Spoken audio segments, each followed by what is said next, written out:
नमस्कार, स्वागत है आपका हमारे YouTube podcast channel Eeco from the dark में।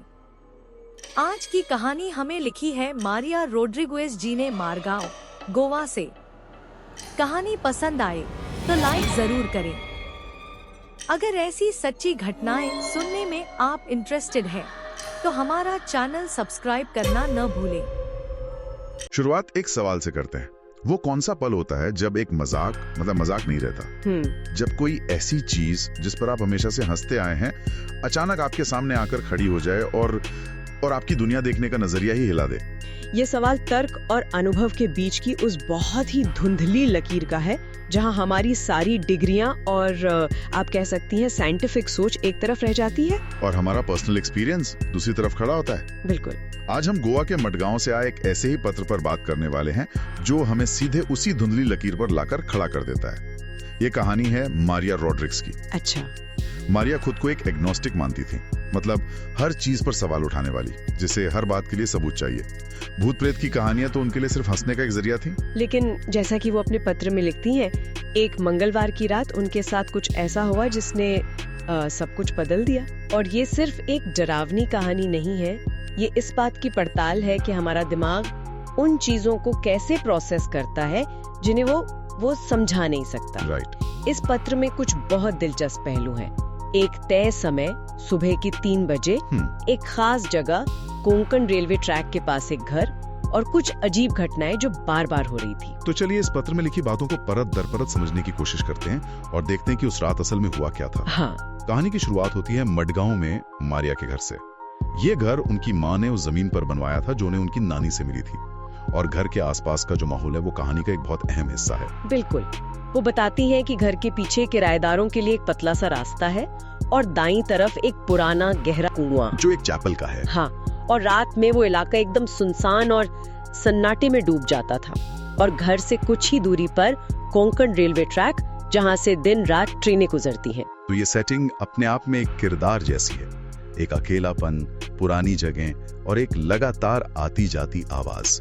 सही कहा। और यहीं से पहली अजीब घटना का सिलसिला शुरू होता है, एक पैटर्न जो हफ्तों से चल रहा था। हाँ, मारिया लिखती हैं कि हर सुबह ठीक 3 बजे जैसे ही कोई ट्रेन ट्रैक से गुजरती, इलाके के सारे आवारा कुत्ते उनके घर की बैल्कनी के पास इकट्ठा होकर जोर जोर से भौंकने लगते थे। और ये कोई आम भौंकना नहीं था। उन्होंने जिस तरह से इसे डिस्क्राइब किया है वो बहुत स्पेसिफिक है। गुस्से और बेचैनी से भरी भयानक चीखें। ऐसा लगता था जैसे वो कुत्ते किसी चीज से बेतहाशा डरे हों, या फिर किसी अनदेखी चीज को डराकर भगाने की कोशिश कर रहे हों। उस समय मारिया नाइट शिफ्ट में काम करती थी और मंगलवार को उनकी छुट्टी होती थी, तो हर मंगलवार को कुत्तों के शोर से उनकी नींद टूट जाती। अच्छा। वो चिढ़कर बाहर निकलती, पत्थर उठाती और उन्हें भगा देती थी। मतलब एक पूरी तरह से प्रैक्टिकल रिएक्शन। हाँ, उनके लिए इसमें कुछ भी पैरानॉर्मल नहीं था। उनका पहला रिएक्शन चिढ़ और गुस्से का है, जो किसी भी रैशनल इंसान का होगा। वो इसे बस एक न्यूसेंस, एक परेशानी मान रही थी। सही। लेकिन यहीं पर उनकी माँ मारिया फर्नांडिस कहानी में एक अजीब सा मोड़ लाती हैं। वो एक दिन बहुत शांति से मारिया से कहती हैं, रात में कोई दरवाजा खटखटाए तो खोलना मत। ये बात मुझे बहुत अजीब लगी। उन्होंने कोई वजह नहीं बताई, कोई कॉन्टेक्स्ट नहीं दिया, बस एक चेतावनी। हाँ, और ये पुरानी पीढ़ियों में अक्सर देखा जाता है।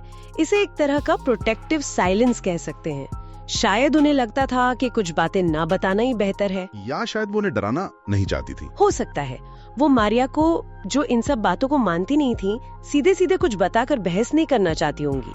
लेकिन ये चेतावनी आने वाली घटनाओं का एक संकेत जरूर थी। और जैसा कि होता है, मारिया ने इसे भी हंसकर टाल दिया। अब आते हैं उस रात पर जिसने सब कुछ बदल दिया। अगला मंगलवार मारिया की छुट्टी थी और उन्होंने लिवरपूल का चैंपियंस लीग मैच देखने के लिए देर तक जागने का प्लान बनाया था। लेकिन किसी तरह मैच से पहले ही उनकी गहरी नींद लग गई। और फिर रात के 3 बजने में करीब 30 मिनट बाकी थे, जब एक आवाज ने उन्हें नींद में ही बेचैन कर दिया। छन छन छन। किसी के चलने की आवाज। हाँ, ऐसी साफ आवाज जैसे किसी ने पायल पहनी हो और वो बहुत धीरे धीरे चल रहा हो। यहाँ पर एक बार फिर उनका स्केप्टिकल दिमाग काम करना शुरू करता है। वो लॉजिकल एक्सप्लेनेशंस ढूंढती हैं। पहला ख्याल आता है कि शायद कोई कुएं से पानी निकाल रहा है। लेकिन वो खुद ही इस ख्याल को खारिज कर देती है। कुआं 100 मीटर से ज्यादा दूर था और आवाज इतनी नजदीक लग रही थी जैसे कोई उनके बिस्तर के ठीक बगल में हो। उनका दूसरा ख्याल अपनी किराएदार शांता नाइक पर जाता है। वो हमेशा भारी पायल पहनती थी। हाँ, तो मारिया सोचती है कि शायद शांता अपने पति का इंतजार कर रही होंगी। ये दिखाता है कि उनका दिमाग आखिर तक एक तर्क संगत वजह तलाशने की पूरी कोशिश कर रहा था। एग्जैक्टली वो हर मुमकिन रैशनल एक्सप्लेनेशन को एक्सप्लोर कर रही हैं।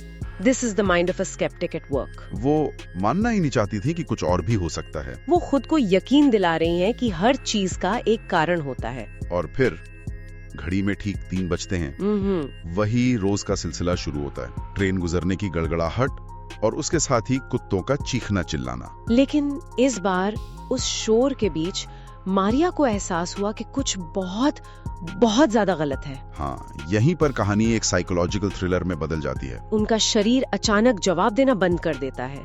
वो अपने हाथ पैर हिलाने की कोशिश करती हैं, लेकिन शरीर पत्थर का हो चुका था। आंखें खोलने की कोशिश करती हैं, पर जैसे पलकें किसी ने गोंद से चिपका दी हों। घबराहट में वो अपनी माँ को पुकारने की कोशिश करती हैं, लेकिन गले से एक फुसफुसाहट तक नहीं निकलती। वो अपने ही शरीर में कैद हो गई थी। पत्र में उन्होंने जिस एहसास का जिक्र किया है वो बहुत चिलिंग है। वो लिखती हैं, I felt a weight on me। एक वजन। हाँ, पर ये कोई फिजिकल वजन नहीं था, बल्कि एक जानबूझकर डाला गया दबाव था। जैसे कोई चीज उन पर हावी होने की, उन पर काबू पाने की कोशिश कर रही हो। मेडिकल साइंस में इसे स्लीप पैरालिसिस कहा जा सकता है ना? जहाँ दिमाग जाग जाता है पर शरीर सोया रहता है। बिल्कुल, और ये एक बहुत दिलचस्प न्यूरोबायोलॉजिकल स्थिति है। जब हम रेम स्लीप में होते हैं, मतलब जब सपने देखते हैं, तो हमारा दिमाग शरीर की मांसपेशियों को टेम्पररी पैरालाइज कर देता है, ताकि हम सपनों में भागने लड़ने ना लगे। एग्जैक्टली। कभी-कभी हमारा दिमाग शरीर से पहले जाग जाता है। इसी गैप में आप होश में तो होते हैं, पर हिल नहीं पाते। और सबसे डरावनी बात यह है कि इस अवस्था में अक्सर बहुत डरावने हैलुसिनेशंस होते हैं, जैसे किसी का छाती पे बैठना या कमरे में किसी की मौजूदगी महसूस होना। ये मारिया के वेट ऑन मी वाले अनुभव से काफी मिलता जुलता है। हाँ, बहुत हद तक। ये तो समझ आता है, लेकिन क्या स्लीप पैरालिसिस हर चीज को एक्सप्लेन कर सकता है? उस पायल की आवाज का क्या जो उन्हें लकवा महसूस होने से पहले सुनाई दी थी? राइट। और कुत्तों का हफ्तों से ठीक 3 बजे भौंकना, ये चीजें स्लीप पैरालिसिस के दायरे से बाहर लगती हैं। और यही इस कहानी का सबसे पेचीदा हिस्सा है। स्लीप पैरालिसिस उनके पर्सनल फिजिकल एक्सपीरियंस को समझा सकता है, लेकिन वो उन बाहरी घटनाओं को नहीं समझा सकता जो दूसरे गवाह यानी कुत्ते भी अनुभव कर रहे थे। यहीं पर विज्ञान की सीमा और व्यक्तिगत अनुभव का रहस्य टकराते हैं। मारिया के लिए ये सिर्फ एक फिजिकल स्टेट नहीं था, ये एक दिमागी और रूहानी जंग थी। वो अपने दिमाग में प्रार्थना कर रही थी, उस अनदेखी ताकत से लड़ रही थी। उस भयानक एहसास से जूझते हुए आखिर में उनकी आवाज निकली जाती है। वो पूरी ताकत से चीखती हैं, ममा। और उनकी माँ भाग कर आती है। यहाँ जो होता है वो बहुत महत्वपूर्ण है। उनकी माँ ये नहीं पूछती क्या हुआ, क्यों चिल्ला रहे हो, बुरा सपना देखा क्या, कुछ नहीं। वो कोई सवाल नहीं पूछती। नहीं, वो सीधे कमरे से पवित्र जल मतलब होली वाटर लाती हैं, मारिया को थोड़ा पिलाती हैं और बाकी उन पर छिड़कती हैं। इसके बाद ही मारिया का शरीर धीरे धीरे रिलैक्स होता है। उनकी माँ का ये रिएक्शन बताता है कि उन्हें अंदाजा था कि मामला क्या है। वो इस चीज से अनजान नहीं थी। माँ का रिएक्शन सवाल जवाब का नहीं बल्कि समाधान का है। ये एक कल्चरल प्रोग्रामिंग का बेहतरीन उदाहरण है।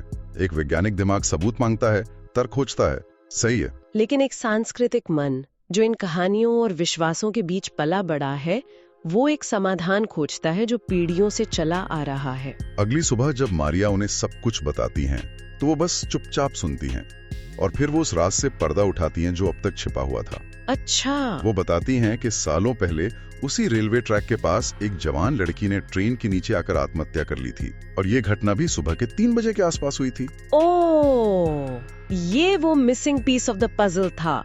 एक ऐसी जानकारी जो अचानक सारी बिखरी हुई कड़ियों को एक साथ जोड़ देती है। सुबह के 3 बजे का समय, रेलवे ट्रैक की लोकेशन, कुत्तों का अजीब व्यवहार और अब एक दुखद मौत की कहानी। बिल्कुल।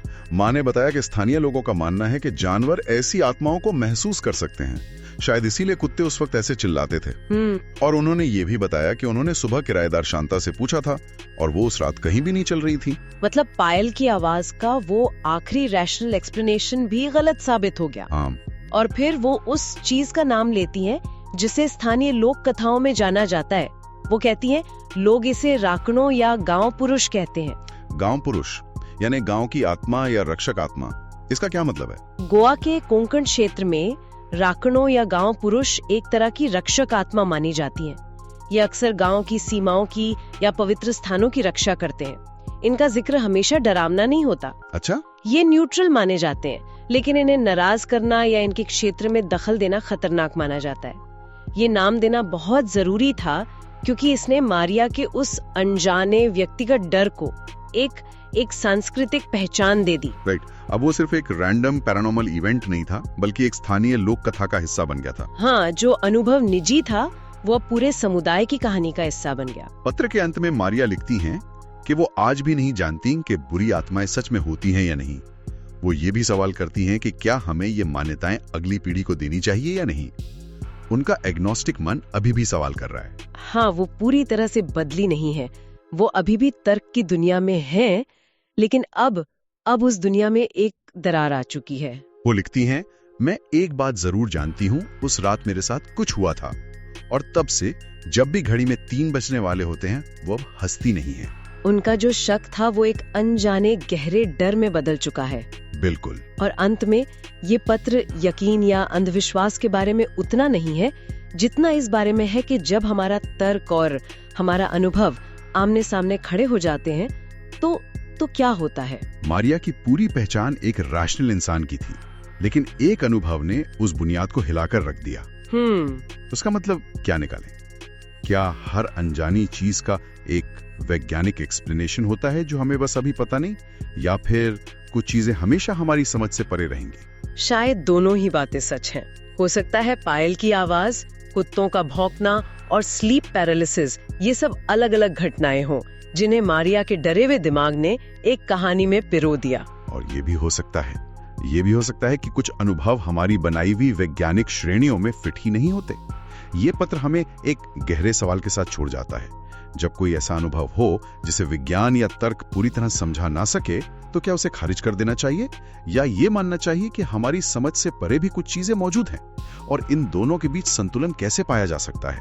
ये शायद वो सवाल है जिसका जवाब हर किसी को अपने अनुभव से ही मिलता है। शायद असल सवाल ये नहीं है कि उस रात मारिया के कमरे में कोई था या नहीं। शायद असल सवाल ये है कि कैसे एक शक्तिशाली अनुभव हमारे दिमाग के नक्शे को हमेशा के लिए बदल सकता है।